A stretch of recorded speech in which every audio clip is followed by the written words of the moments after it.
What's going on? Hope everybody's doing good today. And we are in Bait WrX in Springfield, Missouri today. And if you guys have been watching the channel, you know I've been talking a lot about Bait WrX. I'm working with them closely. What we're going to do today is I'm going to go on a shopping trip for my July picks of the best lures that I'd use. I'm going to go through the store. I'm going to show you guys what I would pick out for going fishing in July. Maybe it'll help you out, so come along. Bobby Boy, Kevin, truck's on. Okay. We're going to start out here. Let's go over on the soft baits. Now, you know, the summertime of the year, July specifically, this is a great time of year to fish soft plastic. Texas rig soft plastics are one of my favorite things to check. So I haven't been through the store in a long time. I'm just going to go through and show you guys what I think is going to be working pretty good and what I would get here. Got odds and ends, got different chunks here. I've got some brush hogs, creature baits. I don't use creature baits in the month of July as much as I do straight worms. For some reason, worms work a lot better. So now we're getting into the meat here, what we're talking about here. You know, the bigger Texas rig worms. I'm definitely gonna have some of these old monsters, these big 10-inch old monster worms, Texas rigged. I like to fish them in deep brush piles. It's just great for that. The old Monster Magnum, this is a 12-inch model, a little bit fatter, a little bit longer. I've ripped them on Kentucky Lake on this thing. Definitely gotta have some of those. And then also, probably, I'm gonna need something for some type of a shaky head deal. Shaky heads are a great bait to back up these big worms. Say for example, if you're fishing some deep brush piles in July, you catch 3 or 4 good ones on a big worm and the bite slows down, I'll pick up some type of a shaky head. This Magnum shaky head right here is one of my favorites on there. Throw it on an 1/8 ounce jig head, and usually you can pick up some extra fish with that. So got my soft plastics here. Here's gonna be another really big deal for July are the paddle tail, boot tail swim baits like this, particularly the smaller ones. You know, I fish, you know, lakes, you know, a lot of clear water lakes here in the Ozarks a lot, Bull Shoals, Table Rock, and some type of a small swim bait like this is gonna be killer, like some type of a 2.5-inch model like that.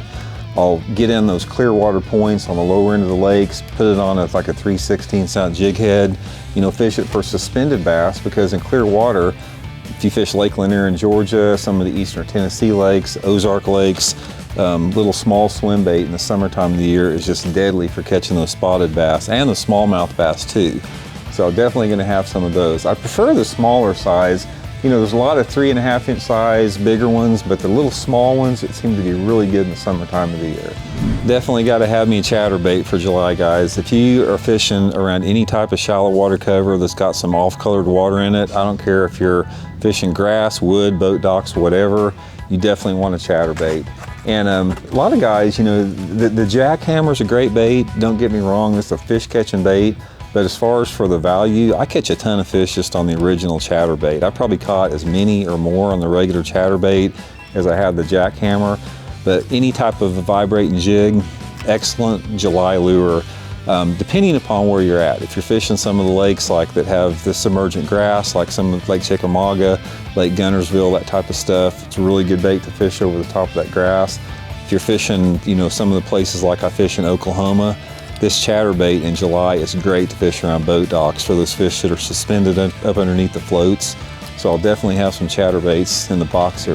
Okay, that big giant spoon is going to be my offshore deal for the points and ledges. But say for example, if I want to fish boat docks, which, you know, marina type docks, big floating docks are great in the month of July, I'm going to go to a little bit smaller spoon. This is going to be like a 4 or 5-inch spoon. I'm going to pitch it in those boat slips, fish for those suspended fish in those deep marina docks and that type of stuff. Definitely got to have me some little bit smaller spoons, 2 different sizes with that. Along with that too, back to the spoons again, spoons are a great July lure.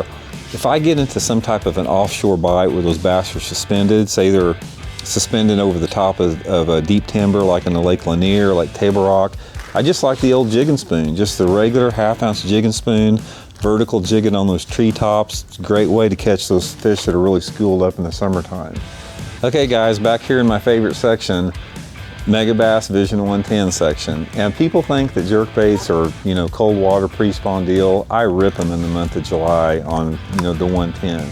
Place you want to fish this, if you're fishing a regular man-made highland lake that has boat docks in it or riprap, this is one of the best baits you can fish in July.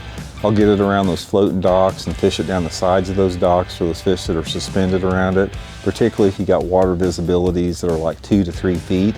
And also if you had any type of riprap, fishing this Megabass Vision 110 in the month of July on riprap banks is a killer way to catch them early and late in the day when you have low sunlight conditions. So I'm definitely going to have me some. I like the flat finish as far as, you know, this is the Megabass Sexy Shad. Any type of flat shad type finish is going to be really good on there. The water's a little bit dirty, you know, I'll be going to something like the French Pearl, something that looks like a shad pattern. But I found that the flat-sided finishes work a little bit better in the summertime. Also an underspin in July. You know, when we get back to the little, you know, the boot tail swim baits I was talking about, you know, your little 2.5-inch swim baits, I'll fish them on a ball head jig, but a lot of times I like the underspin on there. If I'm fishing them specifically like over suspended over, you know, submerged timber, you can put that little underspin on that little swim bait like that. It can really draw a lot more fish than you catch just by using the regular ball head. It works really good. You know, one of the big keys in the worm time fishing in the summertime, you know, I'm fishing those big worms deep a lot of times, anywhere between 15 to 25 feet, and you gotta have the right setup for it. Most of the time I'm fishing it on, you know, anywhere between like a 5/8 ounce to 1/2 ounce slip sinker, but the hooks that you're using is really critical. I really like this Gamakatsu G-Finesse worm hook. It's a light wire hook, it's got a nano coat on it, and the thing that I like about this, it's got a wide gap, yet it's got a light wire on the thing. And that's the big key, is when you're fishing those big worms deep, you don't want a big thick hook that doesn't flex much because it's hard to penetrate. So that's why I like the lighter wire hook for those big worms. It seems to really work good for me. One of the big things that I do in the summertime of the year is I love to dye my plastics, depending upon the color if I'm using. If I'm using a watermelon or any type of a green pumpkin, I always like to dye the tail of it a little bit chartreuse. So that's a big deal for me. I really think that you can imitate a bluegill a lot better by putting a little bit of chartreuse. Sometimes I'll put orange on it, so I'll definitely want to get me some Spike It dye for that. Okay guys, there's my shopping spree for the month of July. One of the tips I'll leave you guys with as far as summertime fishing this time of year is that there's 2 different populations of bass that live in a lake in the summertime on any lake you go to. You're going to have a portion of the bass that are living deeper, like into that 10 to 20 foot zone, and then you've got a population of bass that are going to be living shallow in the more off-colored parts, you know, of the lake, like the upper river sections, the upper creek sections. So you need a little bit of both. You need something that will cover the shallow water options, something that will cover the offshore options. So anyway, thanks for tuning in, appreciate it, and we'll talk to y'all later.